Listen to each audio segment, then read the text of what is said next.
Hello everyone. In this video, I will show you how can you download Adobe XD on your computer. So for downloading it, press on Window key and then search here Microsoft Store and then open it. So now here on the Microsoft Store on the search bar, search here for Adobe XD.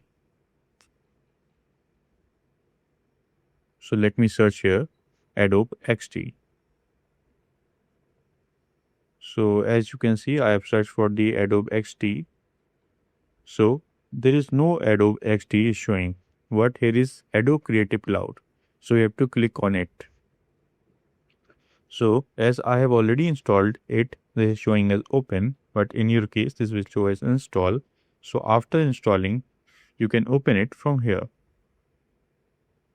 So as you can see, I'm into the home screen of the Adobe Creative Cloud.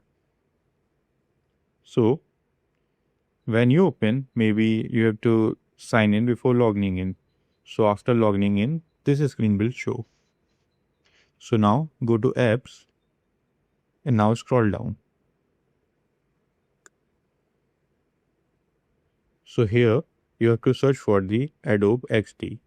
So here you can see XD is showing. Now click on it. So now here you can see here are the plans for the Adobe XD. So you can choose the plan according to your need and continue with that. So this is how you can download Adobe XD on your computer officially. I hope this video is helpful for you. If you found this video helpful, please do like, share and subscribe. And thanks for watching.